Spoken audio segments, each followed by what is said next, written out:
भविष्य को अधर में लटकाने के गुनहगारों की धरपकड़ अब भी जारी है। नीट पेपर लीक मामले में अब तक कुल 9 गिरफ्तारियां हो चुकी हैं और जो सच सामने आया है वो सभी के होश फाख्ता कर सकते हैं। कोर्ट में सीबीआई ने पेपर लीक के लिए अंदरूनी मिली भगत को जिम्मेदार बताया है। हालिया गिरफ्तारियों से ये साफ हो गया है कि पेपर सेट करने वालों ने ही नीट पेपर लीक कराया।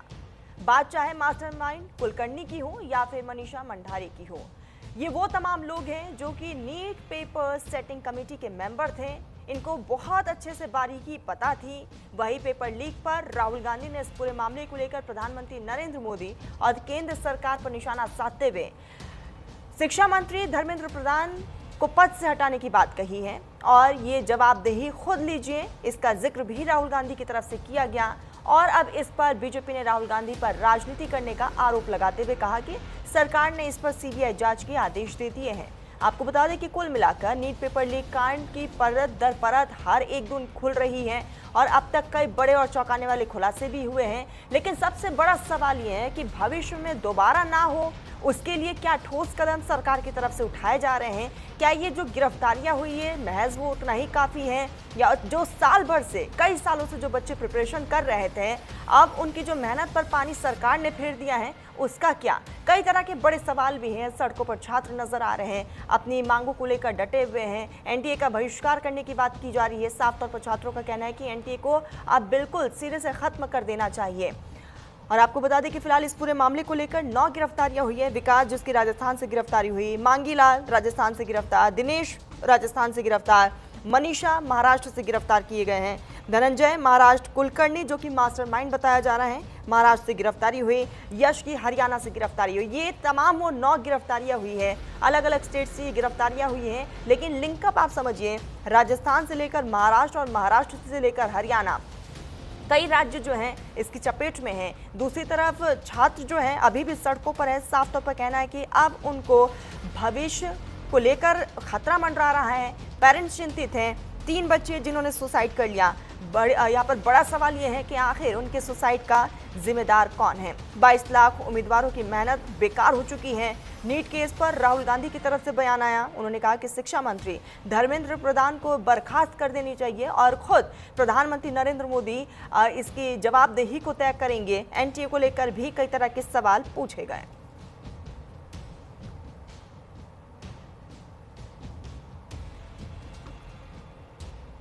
इसी बीच खास मेहमान हमारे साथ जुड़ चुके हैं। राजलक्ष्मी जोशी पॉलिटिकल एक्सपर्ट हमारे साथ जुड़ गई हैं। रवि अरोड़ा जो कि अध्यक्ष है पेरेंट्स एसोसिएशन के दिल्ली से हमारे साथ जुड़े हुए। बहुत स्वागत है आप सभी का। राजलक्ष्मी जी, मैं आपके पास ही आऊंगी। नीट को लेकर बच्चे कई सालों से प्रिपरेशन करते हैं, भविष्य को उज्जवल बनाने के लिए बहुत मेहनत करते हैं, लेकिन जब देश में इस तरह की चीजें हो जाए, पेपर लीक हो जाए, तो कहीं ना कहीं सिस्टम पर सवाल उठता है।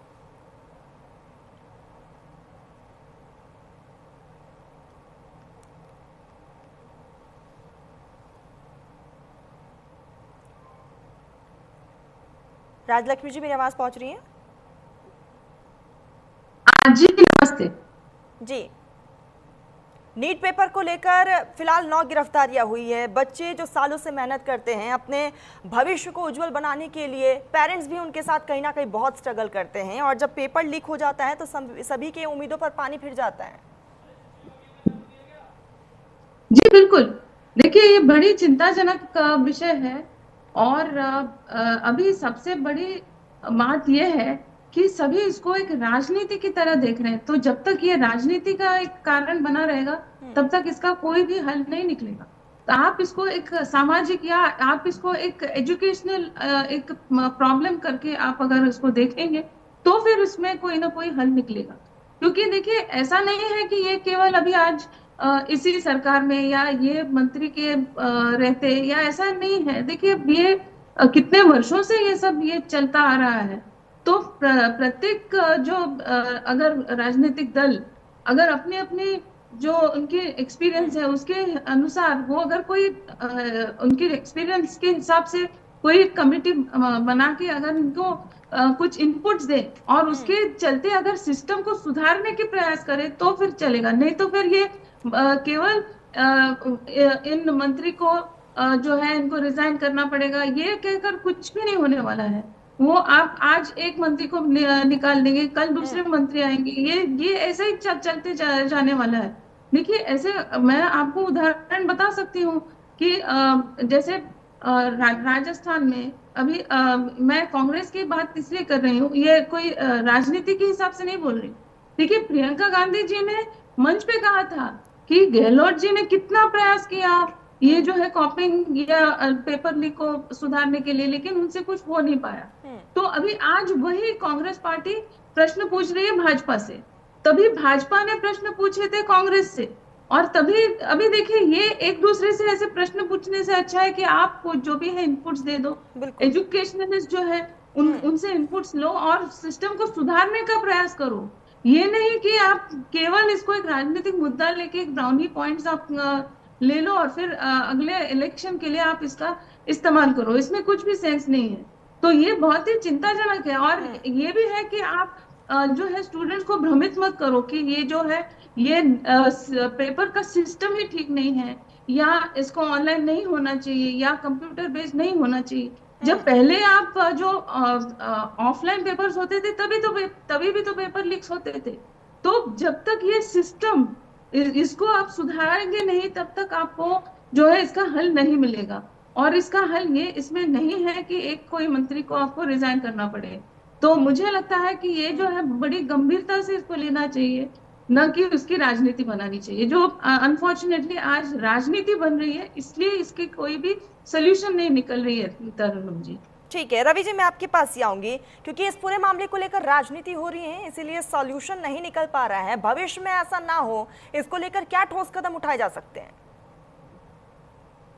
जी मैं समझता हूँ देश इस समय सुरक्षित हाथों में। हम मानते हैं कि भारत के प्रधानमंत्री नरेंद्र मोदी पर 146 करोड़ की आबादी को पूरा विश्वास है। सबसे बड़ी बात है कि आज हिंदुस्तान नहीं दुनिया के हर कोने में मोदी जी का अच्छा नाम है, लेकिन उसमें कहीं ना कहीं एक लीकेज, एक पॉइंट ऐसा है जो लीक हो रहा है। क्योंकि सबसे सेंसिटिव मुद्दा अगर हम बात करते हैं तो देश के अंदर एजुकेशन का है। एजुकेशन के नाम पर कहीं ना कहीं आज एक बड़ा बिजनेस चलाया जा रहा है, और उसमें संचित परीक्षा माफिया जिस प्रकार से एनटीए के साथ मिलकर यह पेपर लीक करता है, तो यह बहुत गंभीर विषय है, इसको हम हल्के में नहीं ले सकते। और इसमें आप मैं समझता हूँ अभी मेरे को जो मेरे से पहले पैनलिस्ट बता रहे थे मैं उनसे सहमत हूँ, लेकिन सच्चाई है कि आज बड़े फैसले लेने होंगे। क्योंकि यह जो परीक्षा जो रद्द हुई है पहली बार नहीं हुई है, ये पहले भी हो चुकी है। 80 बार अब तक पेपर लीक हो चुके हैं, जिन कारणों से पेपर परीक्षा रद्द हो चुकी है। मतलब साफ है। और 2025 का भी बड़ा मामला सामने आया है, जिसमें एक ही परिवार के 5 लोगों ने 25 लाख रुपए देकर जो है परीक्षा पास की थी। मतलब साफ दिख रहा है कि किस प्रकार से एक बड़ी लॉबी इसमें काम कर रही है, और पैसे के दम पर बड़े बड़े उद्योगपति, बड़े बड़े डॉक्टर अपने बच्चों को किस प्रकार से सेटल करने के लिए सही दिशा में काम नहीं करने दे रहे। मतलब कहीं ना कहीं कुछ ऐसा चल रहा है जिस पर नकेल कसरी जुड़ी है। हमारी सुरक्षा एजेंसियां, हमारी जो जांच एजेंसियां हैं बहुत मजबूत है। तो ऐसे में दिक्कत है कहाँ? आखिर देश के अंदर अगर पेपर लीक होते हैं, इससे बड़े मामले लगातार बार बार होते हैं, युवाओं के साथ खिलवाड़ होता है, और राहुल गांधी जी ऐसे में मांग तक करते हैं जो एजुकेशन मिनिस्टर हैं धर्मेंद्र प्रधान के इस्तीफे का, मैं समझता हूँ गलत नहीं है। क्योंकि इस समय विपक्ष का मजबूत होना बहुत जरूरी है, क्योंकि ये एक ऐसा मुद्दा है, बेशक से देश के साथ हम खड़े हैं, देश के प्रधानमंत्री के साथ हम खड़े हैं, देश के प्रधानमंत्री के साथ पूरा हिंदुस्तान खड़ा है, लेकिन एजुकेशन के मैटर पर इस प्रकार की जो बार बार घटनाएं हो रही हैं, इसको सिर्फ संज्ञान में लेने से, इन पर सिर्फ अधिनियम 2024 बना देने से काम नहीं चलने वाला। सिर्फ 1 करोड़ रुपए की जो है जुर्माना और 3 से 10 साल तक की सजा देने से इसका सॉल्यूशन नहीं निकलने वाला। क्योंकि इसके अंदर जो पैसा है, जो रकम है, वो इतनी मोटी खर्च की जाती है, क्योंकि कई ऐसे कोचिंग इंस्टीट्यूट चल रहे हैं देश के अंदर जो इसमें सब मिले हुए हैं। इन सब की जांच होनी बहुत जरूरी है, क्योंकि ये सब जब तक खुलकर सामने नहीं आएगा, क्योंकि इस लॉबी को तोड़ना बहुत जरूरी है, और इसके लिए सरकार को कड़े कदम उठाने होंगे। यह मुद्दा युवाओं की जिंदगी से जुड़ा है।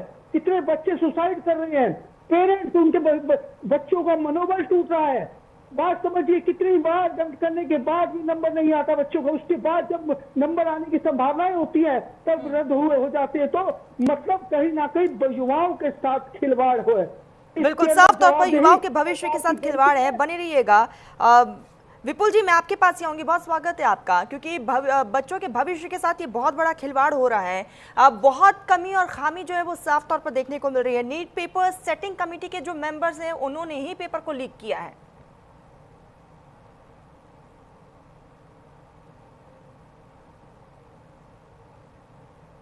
विपुल जी, मेरी आवाज पहुंच रही है? जी जी, नमस्कार साथी पैनलिस्ट को और आपके दर्शकों को नमस्कार। प्रश्न एक बार रिपीट कर देंगी? अभी जस्ट जुड़ा हूं, मैं सुन नहीं पाया आप। विपुल जी, 2015 लीक होता है, नीट से पहले एआई पीएमटी का पेपर लीक हो जाता है, 2024 में नीट पेपर, 2026 में नीट पेपर। अब तक कुल मिलाकर देख लिया जाए तो 80 बार ये लीक हुआ है। कहीं ना कहीं सिस्टम में एक लूप होल है। नीट पेपर सेटिंग कमेटी के जो मेंबर्स हैं उन्होंने ही ये लीकेज किया है। आखिर ये जो लूप होल नजर आ रहा है उस पर अंकुश कैसे लगेगा? तरन्नुम जी, मैं तो कई दिनों से ये बात कह रहा हूं और पीछे भी कहता रहा हूं कि मुझे लगता है कि इसकी जड़ तक जब तक नहीं पहुंचा जाएगा तब तक चीजों का कोई समस्या का समाधान निकलता नजर मुझे कम से कम नहीं आ रहा है। देखिए, जिस तरह की भाषा का प्रयोग हमारे आदरणीय शिक्षा मंत्री जी ने किया है और संस्थान को लेकर के संस्थान की खामियों पर एक तरह से पर्दा डालने का काम जिस तरह से अपने वक्तव्य से कर रहे हैं, आदरणीय शिक्षा मंत्री ने कहा कि एनटीए में कोई बड़े काबिल लोग हैं, एनटीए की तरफ से कहीं कोई दिक्कत नहीं है। ठीक है, अब जब इस तरह का वक्तव्य शिक्षा मंत्री के तरफ से आ रहा है, उसी एनटीए ने सिलसिलेवार तरीके से नेट का, नीट का और तमाम पेपर जब लीक किया है और तरह तरह की अनियमितता हुई है। पिछले वर्षों में 24 में तो 2 बार ऐसा हुआ कि बच्चे सेंटर पे परीक्षा देने चले गए और पता चला कि क्वेश्चन पेपर ही उस परीक्षा का ना बना के दूसरे परीक्षा का बना दिए हैं। आईटेप एक कोर्स होता है 5 ईयर का इंटीग्रेटेड एजुकेशन का, बीएड इंटर के बाद ही जैसे करते हैं बच्चे, तो उनके बच्चे गए 24 में प्रवेश परीक्षा देने, एनटीए द्वारा एग्जाम सेंटर पे पहुंचने पे उनको कुछ और पेपर उठा करके दे दिया और फिर परीक्षा रद्द करनी पड़ी। क्या तो आईटेप का पेपर ही नहीं बना था। अब इतनी बड़ी हिला हौली करने वाली संस्था को अगर देश के शिक्षा मंत्री आकर के डिफेंड कर रहे हैं और कह रहे हैं कि बहुत काबिल लोग बैठे हैं, तो मैं पूछना और जानना चाहता हूं कि काबिलियत की परिभाषा क्या होती है? क्या काबिलियत की परिभाषा यही है क्या? अब एक नया सिगुफा छोड़ा जा रहा है। तरन्नुम जी, इस बात पर बहुत कम लोग ध्यान दे रहे हैं कि ऑनलाइन कर दिया जाएगा परीक्षा। ऑनलाइन नेट की परीक्षा इसी एनटीए ने पिछले 5 वर्षों में ऑनलाइन लिया है और मैं इस दावे के साथ आपके टीवी चैनल पे, नेशनल चैनल पे ये कह रहा हूं कि उस परीक्षा में पेपर पेन वाली परीक्षा से ज्यादा धांधली होती है। फर्क सिर्फ मेरा इतना सवाल भी है, यही था कि जब बिना ऑनलाइन के इतना धांधली हो रहा है तो ऑनलाइन में तो कई सारी चीजें हैं। जी, फर्क सिर्फ इतना है कि पेपर पेन वाली परीक्षा की धांधली को, लीक को और प्रिंटिंग से निकली जगहों को हम डिडक्ट कर लेंगे, पहचान लेंगे, उसमें कोई पहचान में नहीं आता है। दिल्ली विश्वविद्यालय के उत्तरी परिसर में जिस विभाग में पढ़ाता हूं, वहां बहुत बार ऐसा होता है कि विद्यार्थी आकर के बताते हैं कि सर दिन रात मेहनत कर रहा हूं, 3 क्वेश्चन से जेआरएफ रह गया। एक डूसू का चुनाव लड़ने वाला व्यक्ति जिसको साहित्य की परिभाषा नहीं पता है, जिसको पत्रकारिता का पी नहीं पता है, जर्नलिज्म का जे नहीं पता है, वह ऑल इंडिया रैंक के साथ जेआरएफ हो जाता है। सेंटर उसका राजस्थान का सुदूरवर्ती कोई जगह होता है या हरियाणा की किसी सुदूरवर्ती जगह पर डाल देता है, जहां पूरा का पूरा मैकेनिज्म काम करता है, पूरा का पूरा सेंटर भी का होता है। 5-5 लाख रुपए में नेट लेकर के आते हैं। मैं बहुत दावे के साथ और जिम्मेदारी के साथ कह रहा हूं, ये कोई ऐसी हवाबाजी वाली, खोखलेबाजी वाली बात नहीं कर रहा हूं, दावे के साथ देखी सुनी बात कर रहा हूं। जैसे आप ही के चैनल पे आज से 5 दिन पहले मैंने एनटीए के बारे में कहा था, आपको मालूम होगा संभवतः, या दूसरी एंकर थी, सब लोग जान रहे हैं, देखने सुनने वाले और कुछ पैनलिस्ट भी साथ में थे, इसमें से तो अभी कोई मतलब नहीं था, कि मैंने कहा था कि एनटीए में ऐसे लोगों को पेपर बनाने के लिए मैंने अपनी आंखों से देखा है, मैं भी वहां पैनलिस्ट होता हूं पेपर बनाने का, बुला लिया है जिनका संबंध एक कोचिंग संस्थान से है। आप बताइए, ठीक बात है, एक एफिडेविट लेती है संस्थाएं, एनटीए भी लेता है, उसने वह व्यक्ति गलत जानकारी दे दिया है और उसको बुला लिया है आपने, आप कोई जांच पड़ताल नहीं कर रहे हैं। आप जेएनयू या दिल्ली विश्वविद्यालय एम्स से रिटायर्ड हुए प्रोफेसर को आप रखते हैं और वह प्रोफेसर व्यक्ति जो है किसी संस्था से जुड़ा हुआ है, किसी कोचिंग संस्थान से जुड़ा हुआ है, वो कितनी ईमानदारी सत्यनिष्ठा रखेगा आप बताइए? जो तथाकथित तौर पर कोचिंग संस्थान 4 दिन पहले परीक्षा के गेस और एकदम लड़ने वाला, जिसे कहते हैं कि लड़ जाएगा, मैच कर जाएगा, सैंपल पेपर दे रहे होते हैं, और जैसे ही परीक्षा हो जाता है तो सो कॉल्ड ये कोचिंग इंस्टीट्यूट के जो आजकल बिल्कुल बिल्कुल जी, और सेलिब्रिटी इसीलिए बने बड़ा हैं, सवाल ये है कि इनसाइडर एक्सेस जो है उस पर कैसे रोक लगाया जाएगा। आऊंगी मैं आपके पास। सुनील जी, मैं आपके तरन्नुम पास जी एक मिनट दे दीजिए तो बात पूरी हो जाएगी। ठीक है, एक मिनट। ठीक है, प्लीज कंप्लीट। सो कॉल्ड जो सेलिब्रिटी बन करके दिख रहे हैं लोग, ये कोचिंग संस्थान चलाने वाले, और उन लोगों को भी मैंने देखा है कि परीक्षा हुई, पटना के एक कोचिंग संचालक है, एसएससी की परीक्षा हुई, और उसके 2 घंटे के बाद ऑनलाइन आकर के यूट्यूब पर कह रहे हैं कि हमारे सैंपल पेपर से 69% क्वेश्चन लड़ गए हैं। ये भाषा समझिएगा, क्वेश्चन लड़ गए हैं, ये क्या है? ये सीधे सीधे तौर पे ये तो दिखाता है कि अराजकता फैली हुई है, और इस पर कोई कानून ही नहीं है। कुकुर मुत्ते की तक कोचिंग संस्थान जुड़े हुए हैं और किसी भी हद तक गुजर करके काम कर रहे हैं, लेकिन कोई कार्रवाई नहीं। मैं तो कहता हूं कि परीक्षाओं के बुनियादी पैटर्न में बदलाव की जरूरत है। परीक्षाओं में ऐसे बदलाव की जरूरत है कि इन कोचिंग संस्थानों की विश्वसनीयता और इन कोचिंग संस्थानों की जरूरत को जड़ से खत्म किया जाए। बहुत गहरी है जड़ें, इन माफियाओं को पकड़ने में बहुत लंबा समय लगेगा। ढंग से सरकार चाहेगी तब होगा, नहीं तो बच जाएंगे। और मैं बार बार एक डिस्क्लेमर देता हूं कि ये किसी एक सरकार का मसला नहीं है। बीजेपी की जगह कांग्रेस रख लीजिए, कांग्रेस की जगह तृणमूल रख लीजिए, तृणमूल की जगह समाजवादी रख लीजिए, समाजवादी की जगह लेफ्ट रख लीजिए, सबकी सरकारों में पेपर आउट होता है, और सबके यहाँ ये सो कॉल्ड शिक्षा माफिया के तार जुड़े हुए हैं, जो आने वाले टाइम में पार्षद, विधायक और कई बार सांसद, मंत्री तक बनते हैं। ये ऐसे धन कुबेरों का धंधा है ये। और मेडिकल के परीक्षा में सिलसिलेवार इसलिए भी हो रहा है कि मेडिकल के परीक्षा में प्रवेश से लेकर के और एडमिशन तक 2-2 करोड़, 7-7 करोड़, 2.5 करोड़ का खेल होता है। बिल्कुल बिल्कुल। अब एजुकेशन एक बिजनेस बन चुका है। सुनील जी, मैं आपके पास ही आऊंगी। बिल्कुल सुनील जी, मैं आपके पास ही आऊंगी। राइट टू एजुकेशन की हम बात करते हैं, लेकिन अब एजुकेशन हिंदुस्तान में एक बिजनेस बन चुका है। सर, हम एजुकेशन सिस्टम पर कैसे भरोसा कर ले? कैसे कोई विदेश का युवा आ जाए हिंदुस्तान में पढ़ने के लिए? कैसे? एक बहुत बड़ा लूप होल है। देखिए, ये इंडिया में एक बड़ा सिंडिकेट चल रहा है जो इस सिस्टम को करप्ट कर रहा है। आप देख लीजिए, जो हमारे यहाँ पर जो बहुत सारे चीजें, परसों मंत्री जी ने भी अपनी प्रेस कॉन्फ्रेंस में कहा कि अब ये पेपर से नहीं होगा, ब्लैक एंड व्हाइट नहीं होगा, तो ऑनलाइन अब करना पड़ेगा। आप बता दीजिए, सबसे ज्यादा जो जरूरी है, जो इसके साथ जुड़े हैं, प्रोफेसर्स हो, जो प्रिंसिपल हो, जो भी हो, कोचिंग सेंटर से, ह्यूमन कॉन्शियस, वो मतलब हो गया कि ह्यूमन कॉन्शियस हो गया। जो पेपर बनाने वाला है, अगर वही करप्ट हो जाए तो इसमें कौन सा सिस्टम रोक सकता है?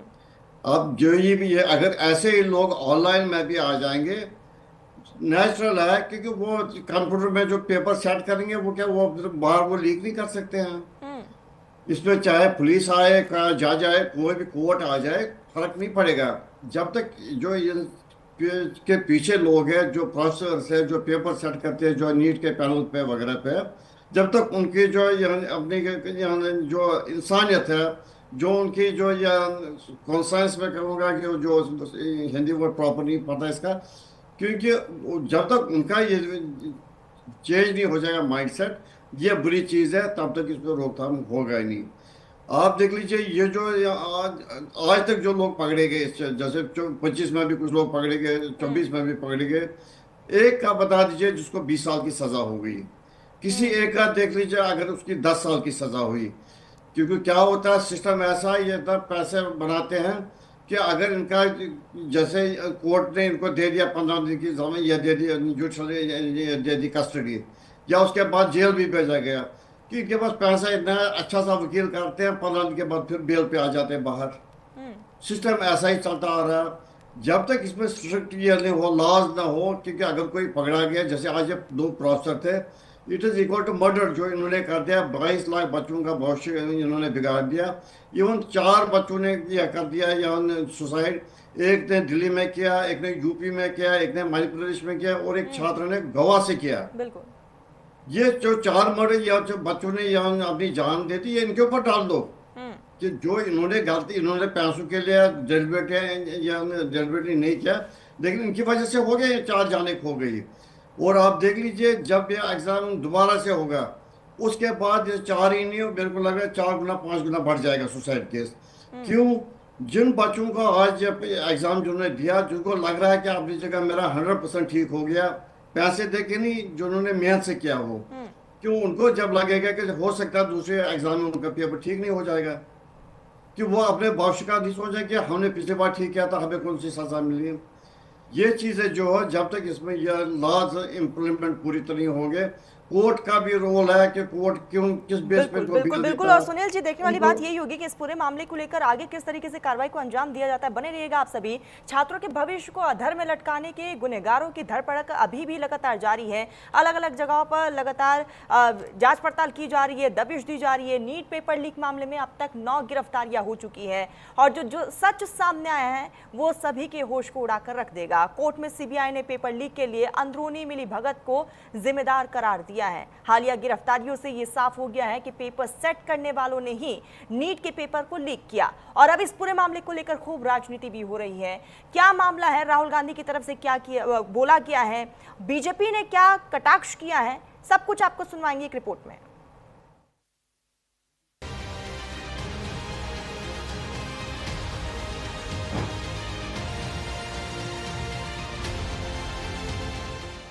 पुणे की बायो टीचर मनीषा मांढरे की कोर्ट में पेशी। मांढरे की 14 दिन की सीबीआई कस्टडी मिली। पेपर सेट करने वालों ने ही लीक कराया नीट पेपर। मनीषा मांढरे ने सीबीआई कस्टडी में उगला सच। नीट पेपर लीक मामले में सियासत अपने चरम पर है। राहुल गांधी की धर्मेंद्र प्रधान को अभी हटाइए या जवाब दीजिए की मांग पर बीजेपी लामबंद है। बीजेपी का कहना है, राहुल गांधी जी शायद अपना समय भूल गए। जब उनकी सरकार राजस्थान में थी 10 पेपर लीक हुए थे और एक बार भी कभी उन्होंने चू नहीं करी अशोक गहलोत को लेकर, कभी अशोक गहलोत का इस्तीफा नहीं मांगा। 10 पेपर लीक हुए वहां पर, 10 बार पेपर लीक हुए। परंतु राजनीति करते हैं।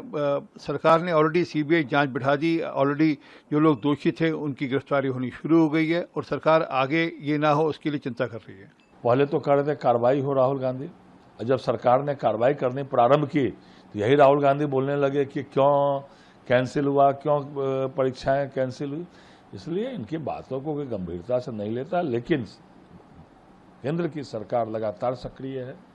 जो भी इसमें मास्टरमाइंड से लेकर जो लोगों ने यह इतना बड़ा अपराध किया है, बच्चों के जीवन से खेला है, उसको किसी हालत में भी सरकार बकसने वाली नहीं है। और आप देख रहे हैं लगातार कार्रवाई हो रही है, सीबीआई को जांच दी गई। दरअसल नीट पेपर लीक पर राहुल गांधी ने पीएम मोदी पर निशाना साधते हुए कहा, पेपर लीक पर मोदी जी कुछ नहीं बोल रहे हैं।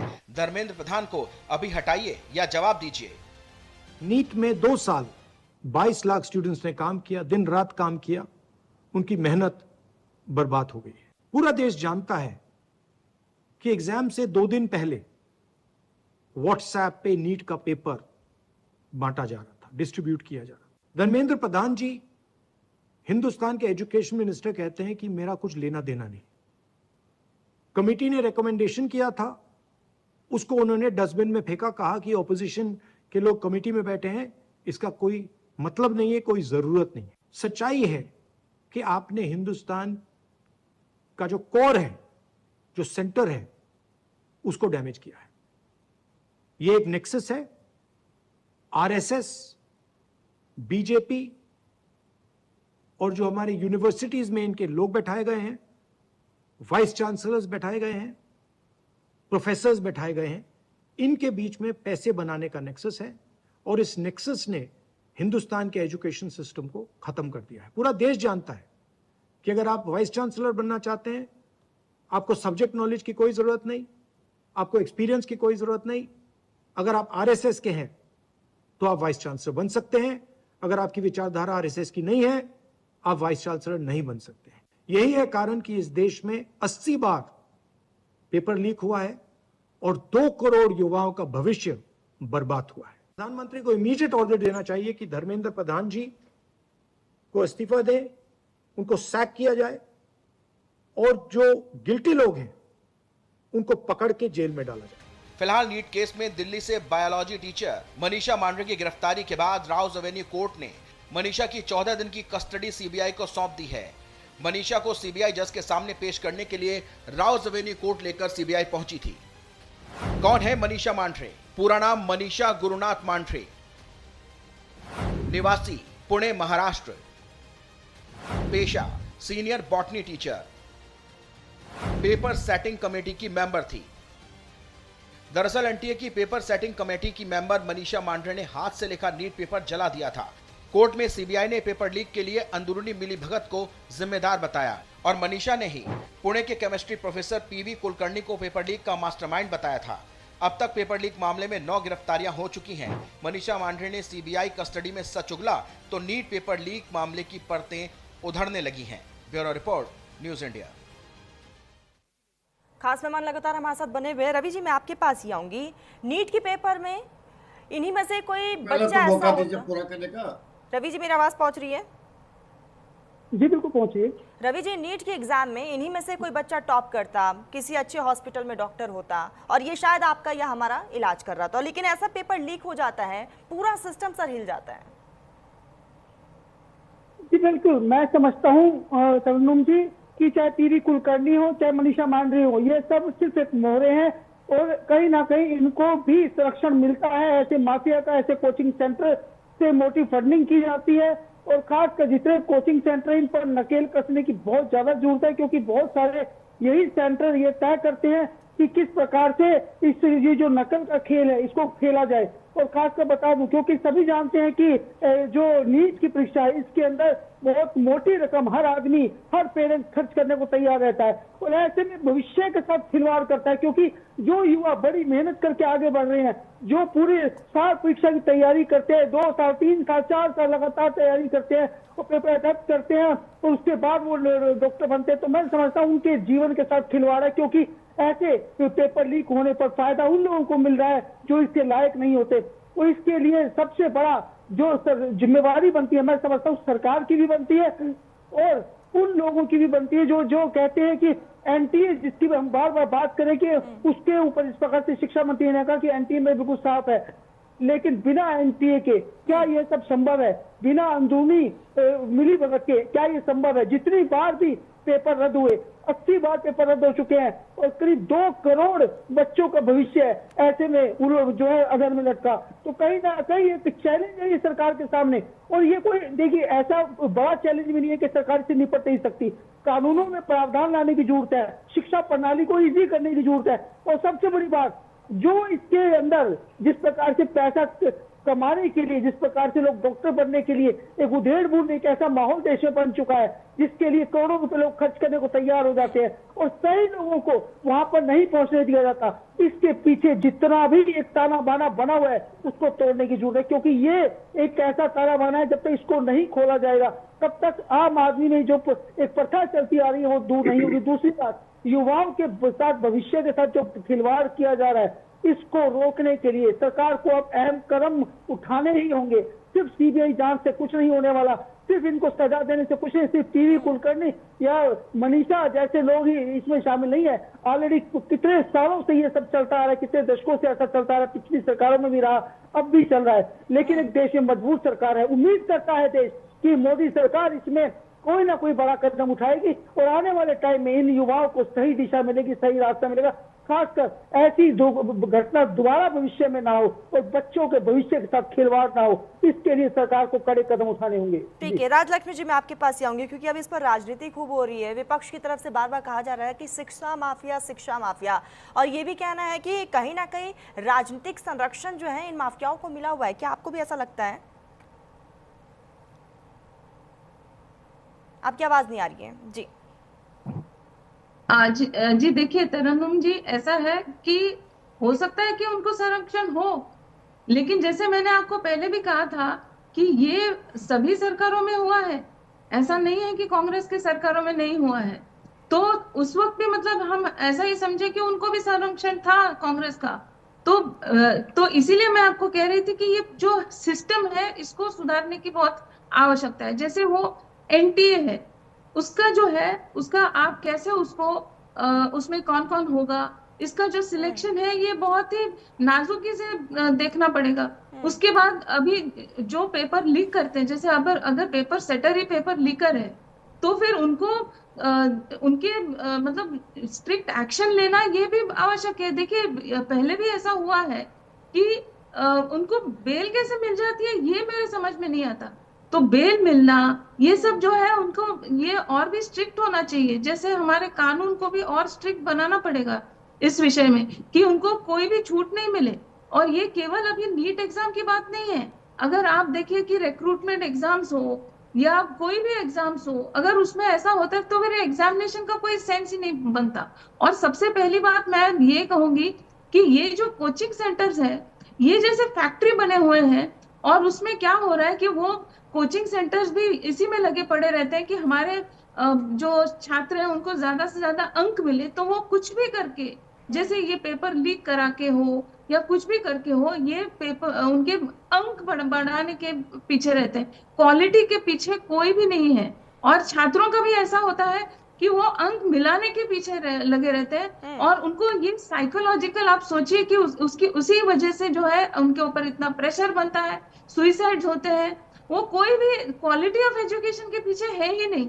तो ये सब जो है वो पूरा एक सिस्टम, वो जो कोचिंग सेंटर्स है उसमें मतलब छात्र इसीलिए जाते हैं कि वो उनको बस अंक कैसे ज्यादा मिलाएं, उनको वो जो है ऑल राउंड डेवलपमेंट ये सब तो कोई सोच ही नहीं रहा है। आप सोचिए कि कल को जाकर उनमें से कितने बच्चे सचमुच में डॉक्टर बन पाएंगे, मेडिकल कॉलेज में उनको एंट्री मिलने के बाद भी उनमें से कितने जन उसको एक्चुअली कंप्लीट कर पाएंगे, उनमें से कितने जन आईआईटी आईआईएम उसमें एक्चुअली कंप्लीट कर पाएंगे, कितने ड्रॉप आउट्स होंगे, कितने सुइसाइड होंगे, ये सब अगर आप सोचो तो फिर वो पूरा जो सिस्टम है वही ठीक नहीं है। और ये जो ऑनलाइन एग्जाम्स है उसमें उसका भी तरीका होता है। अभी आप देखिए कि इंटरनेशनली ये जो सैट एग्जाम्स वगैरह होती है तो उसमें क्या होता है कि ऑनलाइन ही एग्जाम्स होती है, लेकिन उसमें इतनी पारदर्शिता होती है कि कोई भी उसमें धांधली का कोई सवाल ही नहीं उठता। तो लेकिन छात्रों को भी ये रहता है कि इसमें कोई चीटिंग नहीं होगी, इसीलिए उनको वो भले ही क्वेश्चन पेपर हर एक सेट के लिए अलग हो, उनको ये लगता है कि हाँ हमारे साथ एक फेयर सिस्टम है। यहाँ पर ऐसा है कि सभी जो जितने भी लाखों बच्चे होंगे उनको एक ही वक्त में अगर आप पेपर देने के प्रयास करोगे तो ऐसा होने का बहुत संभावना है कि वो पेपर लीक हो। लेकिन अगर मल्टीपल ऐसे क्वेश्चन पेपर्स हो जिसमें से आपको पता ही नहीं है कि आपको कौन सा पेपर मिलने वाला है, तो फिर वो क्वेश्चन पेपर लीक होने का प्रश्न ही नहीं है। बिल्कुल, क्वालिटी ऑफ एजुकेशन बहुत ज्यादा मैटर करता है। विपुल जी, मैं आपके पास ही आऊंगी। 2017 में एनटीए का गठन किया गया था, निष्पक्ष पारदर्शी परीक्षा हो, इसीलिए मेन उद्देश्य यही था, लेकिन एनटीए उस पर खरा नहीं हुआ, बिल्कुल फेल साबित हुआ है। क्या लग रहा है कि एनटीए को जवाबदेही तय करना चाहिए सरकार को? बिल्कुल जवाबदेही तय करने की जरूरत है। अब तो सर से ऊपर पानी जा रहा है वाली स्थिति है। लेकिन एक बहुत जिम्मेदारी से एक और बात मैं जोड़ना चाहूंगा। अभी रवि जी सीनियर जर्नलिस्ट हैं और काफी दिनों बाद हम एक पैनल में हैं, पहले काफी डिबेट होती थी उनसे। उन्होंने एक बात कही, उस बात पर मैं आना चाहता हूँ कि ये प्रोफेसर कुलकर्णी हो या बाघमारे हों, ये सारे लोग तो एक मोहरे हैं। मैं एक मैकेनिज्म अंदर का बताता हूँ तरन्नुम जी। पेपर सेटर कमेटी का मेंबर, उसको कतई पेपर के बारे में जानकारी नहीं होती है। मैं भी पेपर सेट करने जाता हूं, मैं ये कतई उनके उपयोग उनके गुनाह को जस्टिफाई नहीं कर रहा हूं। उनको कड़ी से कड़ी सजा होनी चाहिए, उनकी नौकरी चली जानी चाहिए, उन्हें आजीवन कारावास हो, उन्हें फांसी दे दी जाए, वो सारे इस चीज के लायक हैं। लेकिन मैं एक बात कर रहा हूं कि एनटीए के बिना ये संभव नहीं था। कैसे कि मैं भी पेपर बनाने जाता हूं, तो अगर पेपर सेटर कमेटी का मेंबर हूं तो एज अ मेंबर मुझे 50-60 प्रश्न देने होते हैं 4-5 दिन की प्रक्रिया में, और वो प्रश्न हमें दे देना होता है। वो पुल बनता है, 2000, 5000, 15000 प्रश्नों का पुल बनता है, ऐसे 5000 प्रश्नों का पुल बनता है, और उसमें से मेरे बनाए 500 प्रश्नों में से 5 प्रश्न के आने की प्रायिकता रहती है, इससे ज्यादा नहीं। 10 प्रश्न आने की प्रायिकता रहती है, और कौन सा सेट में जाएगा, किस ईयर आएगा, ये कुछ नहीं मालूम होता है। तो केवल कोई प्रोफेसर या उसका मेंबर अपने चाह करके इतने बड़े पेपर का स्कैम नहीं कर सकता है। मैं कहता हूं कि एनटीए के अधिकारियों की मिलीभगत होगी, उन अधिकारियों से वो शिक्षा माफिया जुड़े होंगे, उन कोचिंग संचालकों द्वारा फंड किया गया होगा, ये तमाम चीजें होंगी। उसके ये बहुत छोटे पार्ट हैं। आपने देखा होगा अभी गिरफ्तारियों की क्रम में ही मीडिया ने कहा है कि हम बहुत छोटे लोग हैं, इसमें बहुत बड़े लोग जुड़े हुए हैं, हम पे सिर्फ राजगिर, बड़ों पर कार्रवाई नहीं हुई। और पर कार्रवाई न होने का नमूना है हमारे आदेश शिक्षा मंत्री का वह अब ठीक है विपुल जी, आऊंगी मैं आपके पास। विपुल जी आऊंगी, आपकी वॉइस क्लियर नहीं आ रही, आऊंगी मैं आपके पास। सुनील जी, मैं आपके पास ही आऊंगी। री एग्जाम तो हो रहा है, लेकिन कहीं ना कहीं कई तरह के सवाल भी है। सजा सख्त होनी चाहिए, सिस्टम को लेकर भी सवाल उठ रहे हैं अब, क्योंकि कई बार इस तरीके से चीजें हो चुकी है। 80 बार, यानी कि जो भी सरकार रही है, कोई भी दूध का धुला नहीं है। देखिए, मैं पहले भी कह चुका हूँ ये चीज, क्योंकि ये जो कोर्ट्स वगैरह है, देख लीजिए जैसे सीबीआई ने इसमें मेहनत की, पुलिस ने मेहनत की, जो इसके पीछे थे सिंडिकेट या स्कैंडल करने वाले, जो करप्शन करने वाले, उनको तो गिरफ्तार किया। लेकिन ये फिर उसके बाद कोर्ट का भी एक जिम्मेदारी बनती है, क्योंकि इसमें जो लॉज है इम्प्लीमेंट करे।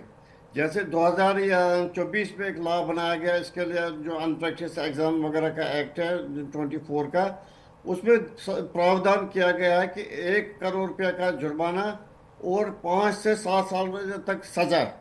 और जो पहले पकड़े गए, क्या किसी को 1 करोड़ रुपया फाइन हुआ, क्या किसी को 5 लाख रुपए का या फाइन हुआ? नहीं हुआ। ऐसे जैसे इस बार भी लोग पकड़े गए, अगर ये 15-20 दिन 1 महीने के बाद फिर दोबारा वापस आएंगे, इस चीज़ का क्या फ़ायदा फिर? या तो कोर्ट भी बड़े स्ट्रिक्ट हो गए, जो इसमें पाए जाएंगे उनको सख्त से सख्त सजा दी जाएगी। नहीं तो अथवा क्या चीज़ होगा, अगर ये बाहर आएंगे फिर अगले साल फिर एग्ज़ाम होगा, जो नए लोग होंगे वो फिर सोचेंगे जब इनको कुछ नहीं किया था हमें क्या करेंगे। तो कानून की जो सख्त ज़रूरत है इसमें कि इम्प्लीमेंट करने की। अब देखिए अब क्या हुआ, जो विपक्ष या चाहे कांग्रेस हो, चाहे अपना या आप हो, आम आदमी पार्टी या अपना समाजवादी पार्टी वगैरह हो, इन्होंने पापड़ सेकने शुरू कर दिया। अब देखिए जैसे राहुल गांधी जी ने कल स्टेटमेंट दे दिया इसके खिलाफ। आप बता दीजिए 12 तारीख को नीट कैंसिल हो गया, 3-4 दिन राहुल गांधी जी कहाँ रहे। अब उन्होंने जब देखा कि मूवमेंट बढ़ गई इसमें, कि स्टूडेंट सड़कों पे आ रहे हैं, ये हो रहा है, या प्रोटेस्ट वगैरह हो रहे हैं, तो उन्होंने भी इसमें अपना स्टेटमेंट दे दिया। राहुल गांधी जी को पता नहीं है, जिस हिसाब से उन्होंने आज ये बात कही कि इसमें शामिल जो लोग हैं, या अपना आरएस के लोग हैं, बीजेपी है, इन्होंने नियुक्ति अपने लोगों की की है। वहाँ पर खाली ये चीज़ सर्टिफिकेट होना चाहिए कि आरएस का बंदा है।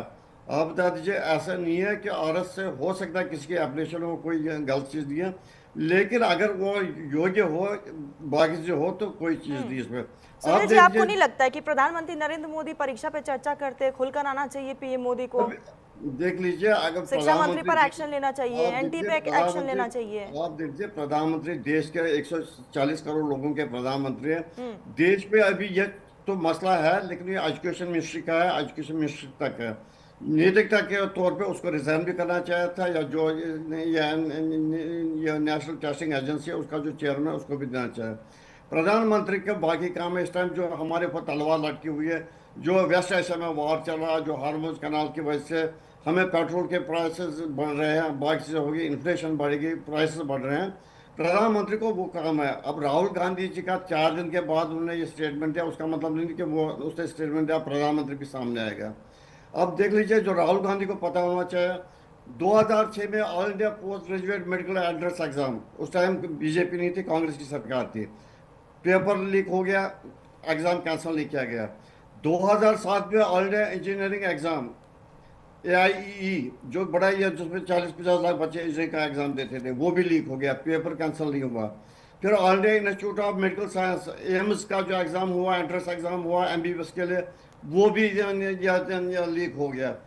किस बात पे वो कह रहे हैं आज के धर्मेंद्र प्रधान को ये निकालना चाहिए, उनको सैक करना चाहिए। इसमें अब ये जो राजनीति चल रही है, लेकिन एक बात हम भी इसमें मानते हैं कि 22 लाख लोग बच्चों के साथ जो खिलवाड़ हो गया, जो उनके चोटे, उनके शरीर या जो उनके मन पे या जो असर पड़ गया, इसके लिए सरकार जिम्मेवार है। जो एजुकेशन मंत्री धर्मेंद्र प्रधान जी, उनको माफ़ी मांगनी चाहिए। और एक बात है, जो कल उन्होंने अपने स्टेटमेंट में कहा कि हमने बच्चों को दोबारा एग्ज़ाम 21 जून को रख दिया, तो फीस नहीं लेंगे। ये कौन सी बड़ी बात है कि सर फीस सिर्फ माफी मांगने से कुछ नहीं होता, मुझे ऐसा लगता है। शिक्षा मंत्री अगर आके माफी मांग लेते तो जो बच्चों का टाइम खराब हुआ है, 22 लाख जो बच्चों बच्चे से माफी सुसाइड कर मांगते चुके थे, हैं, आगे ऐसा नहीं होगा, बच्चों को भी थोड़ी शांति मिल जाती। लेकिन ये कहना कि आप ये फीस आपको नहीं लेंगे, बच्चे कह रहे कि एनटीए को भंग कर दिया जाए, बच्चों को शांति मिल जाएगी, तो सरकार कर दे, फिर सरकार उठा ले कोई बड़ा कदम। विपुल जी जवाब दीजिएगा। देख लीजिए, अगर वो कम से कम ये चीज करते, रिजाइन करते, हो सकता है कि प्रधानमंत्री ना माने, कैबिनेट ना माने, फिर भी ठीक था। लेकिन उनको ऐसा लग रहा है कि ये कुछ हुआ ही नहीं। 2024 में भी लीक होना उन्हीं के समय में, 2025 में उन्हें वही थे, 2026 में भी वही थे। इससे अलावा उनको से एक वो जो में लाया था एक एक्ट, जिसमें वो थे, क्या नाम थे वो, अच्छा, जो उन्होंने डिफरेंट कम्युनिटीज के बाद में ब्याज पाया, वो भी उनकी एक गलती थी। बाद में को सुप्रीम कोर्ट ने उसको रद्द कर दिया। गलतियों पे गलती कर रहे हैं और वो आज भी मानते हैं। ठीक है सुशील जी। विपुल जी, मैं आपके पास ही आऊंगी। क्या सिर्फ शिक्षा मंत्री का माफी मांगना ही इनफ है? नहीं, देखिए, माफी मांगने से केवल काम चलने वाला नहीं है। मुझे लगता है कि कड़ी कार्रवाई की जानी चाहिए और सीबीआई जांच कर रही है। सीबीआई को और स्वायत्तता इतनी मिलनी चाहिए कि अगर इसमें कोई बड़ा से बड़ा व्यक्ति का मतलब, मेरे कहने का मतलब वो अपने कर्मों से तो बड़ा नहीं है, पैसे और बाहुबल और धनबल से रफ्तार है, तो ऐसे लोग का नाम आए, उनको उन पे भी कार्रवाई होनी चाहिए। मैं बार बार कहता हूँ कि कोई भी राजनीतिक दल हो, आम राजनीतिक दलों में इन लोगों की पहुंच होती है और ये अपने पहुंच के नाते बच जाते हैं। और शिक्षा मंत्री को कुछ वक्तों के लिए जैसे आकर के एनटीए को डिफेंस कर रहे हैं और आकर के कर रहे हैं कि एनटीए के डायरेक्टर कर रहे हैं कि फीस मिल जाएगी। मुझे लगता है कि वो शर्मनाक है।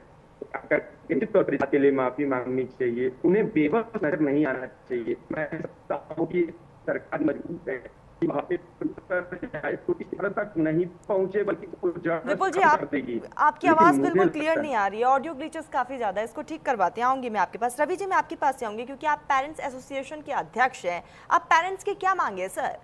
सिर्फ कार्रवाई इनफ है या सिस्टम में सुधार होना चाहिए, सख्त कानून बनना चाहिए? रवि जी आपकी आवाज नहीं आ रही है, ऑडियो अनम्यूट करिएगा।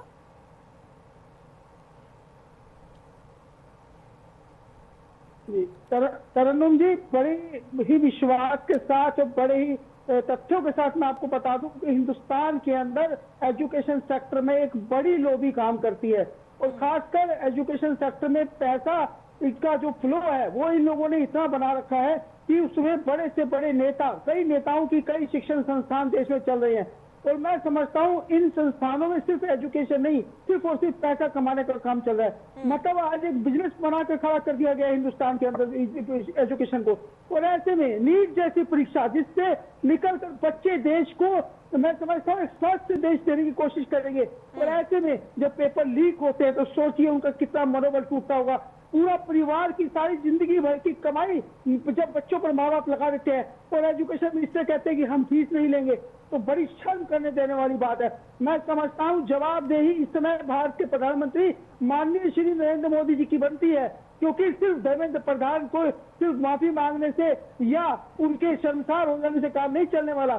सबसे बड़ी बात है खुद मोदी जी को यह मामला देखना होगा, क्योंकि यह मंत्रालय इतना सेंसिटिव हो चुका है कि लगातार 80 बार बात सिर्फ मोदी सरकार की नहीं है, पिछली सरकारों में भी हर उस प्रधानमंत्री को सोचना होगा जब भी कोई भारत का प्रधानमंत्री बना कि एजुकेशन सेक्टर के अंदर 80 बार पेपर लीक होते हैं, उसके बाद जिस प्रकार से बच्चे सुसाइड करते हैं, माँ बाप का मनोबल ही नहीं गिरता, बच्चों का भी मनोबल गिरता है। और बच्चे जो जिस मेहनत के साथ पूरे साल तैयारी करने के बाद उन्हें पता चलता है उनको पेपर लीक हो गया, उन्हें पेपर नहीं दे पाएंगे, तो ऐसे में जो हालात बनते हैं वो मैं समझता हूँ उससे निपटने के लिए एक बड़ी तैयारी की जरूरत है।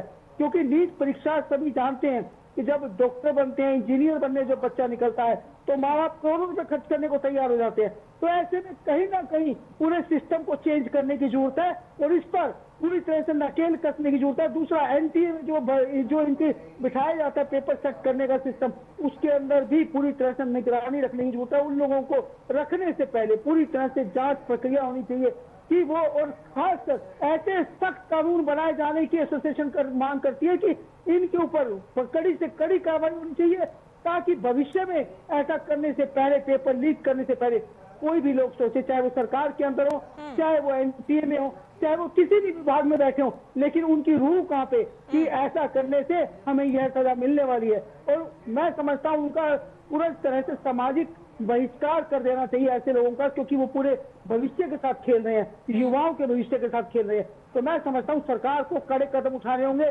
अन्यथा सिर्फ हम सोचे कि दिल की बात मानकर कोई भी आदमी गलत कर सकता है, तो मैं समझता हूँ वो सोचने पर मजबूर कर देना होगा उनको कि अगर हमने ऐसा किया तो इसकी सजा ऐसी होगी कि हमें पूरे देश से कि नहीं पूरे समाज से बहिष्कार हो जाएंगे। तो यह एक सोच जब तक नहीं पैदा की जाएगी, जब तक दहशत पैदा नहीं की जाएगी, तब तक कोई भी आदमी सही तरीके से काम करने वाला नहीं है। क्योंकि इसके अंदर जो लोभी है वो इतना पैसा खर्च करती है, जितने इंस्टीट्यूट चल रहे हैं देश के बड़े, मैं समझता हूँ वो सभी अपने बच्चों को आगे निकालना चाहते हैं और मुंह मांगी रकम देने को तैयार रहते हैं। तो ऐसे में सभी जानते हैं कि इसमें नीचे से लेकर ऊपर तक कोई भी कहीं भी लीकेज हो सकती है, और लीकेज की संभावना ही खत्म कर देनी चाहिए। जहाँ भी लगे कि लीकेज हो सकती है। रवि जी मेरे को एक चीज का जवाब दीजिए।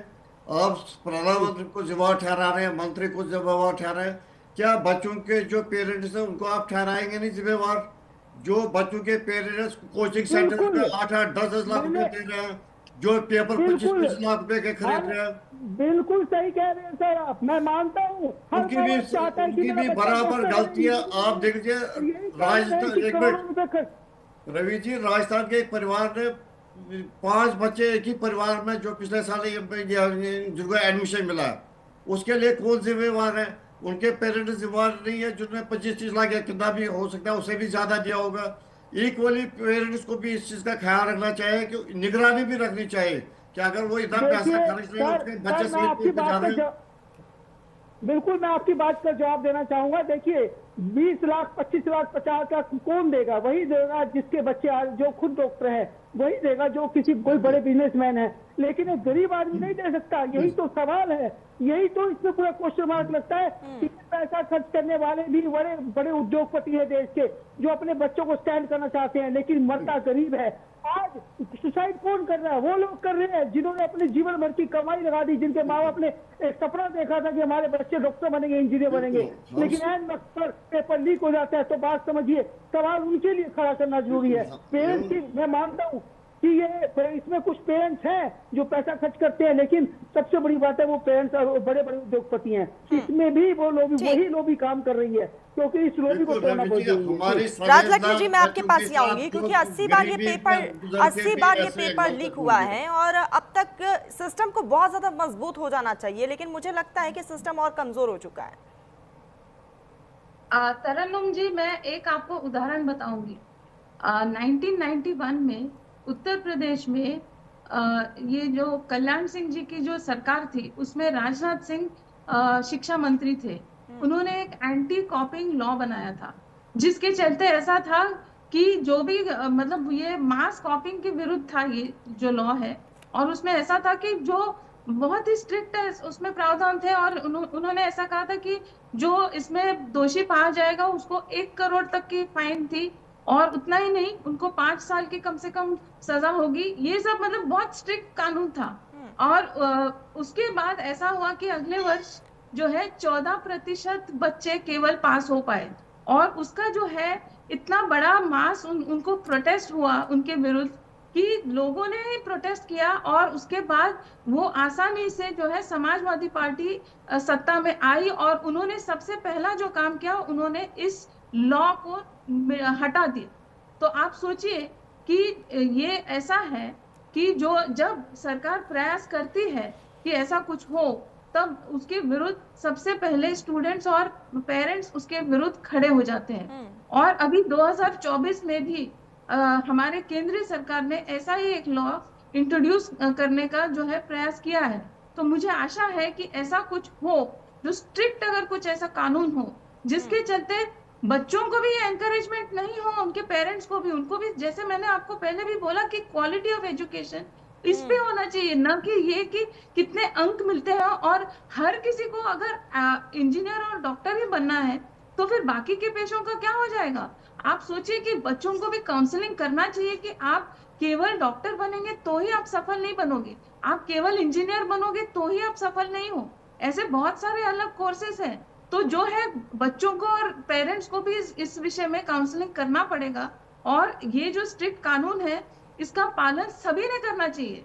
बच्चों और छात्रों से शुरू होकर उनके पेरेंट्स जो है और कोचिंग सेंटर्स पे खास करके मुझे लगता है बड़ी निगरानी होनी चाहिए कि ये किस प्रकार से ऐसा जो है अंक जो है वो कैसे उसको एडवर्टाइज करते हैं और क्यों करते हैं ऐसा, क्योंकि उनका जो है ऐसा ये कम से कम ऐसा होना चाहिए कि हमारे बच्चों को सब समझ में आ रहा है, समझ में आ रहा है या नहीं ये किसी का फोकस नहीं है, और उनको वो क्या सीख रहे हैं इन सबसे इसका कोई फोकस नहीं है। वो कॉलेज न जाते हुए वो केवल कोचिंग सेंटर में जाते हैं।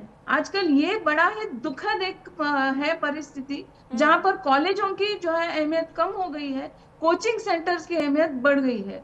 तो ये जो है मुझे लगता है इसमें सुधार होना चाहिए, कानून को भी स्ट्रिक्ट होना चाहिए, जो टेस्टिंग जो एजेंसीज है उसको भी स्ट्रिक्ट होना पड़ेगा, और जो है सभी ने मिलकर उसका कोई सोल्यूशन देखना पड़ेगा, न कि राजनीति करें। उसका कोई भी हल नहीं है। तरन्नुम जी, विपुल जी, मैं आपके पास ही आऊंगी। राजलक्ष्मी जी की बात से आप सहमत हैं?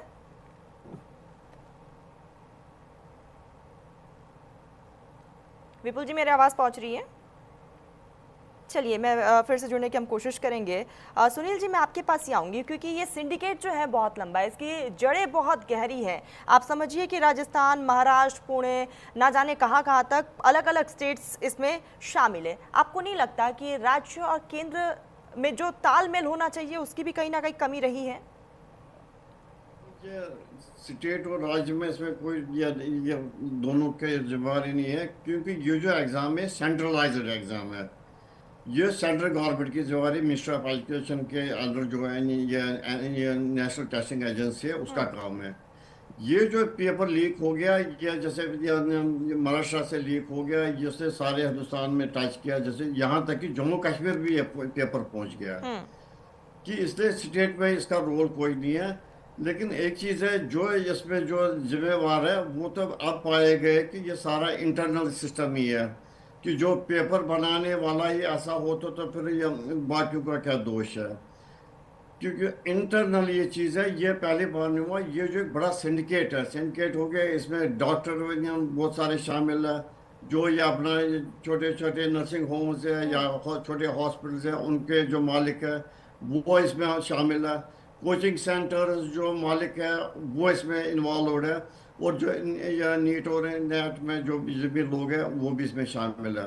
अगर ये एक सिंडिकेट नहीं होता तो पेपर लीक नहीं होता। आप देख लीजिए कैसे केमिस्ट्री के पेपर ने या मनीषा ने यह लीक कर दिया, उसने पहुंचा दिया दूसरे प्रोफेसर को, प्रोफेसर ने अपना कोचिंग सेंटर इमीडिएटली खोला तो उसने लोगों को वहाँ पर बुला के पैसे लेके उनको यह पेपर करवा दिया।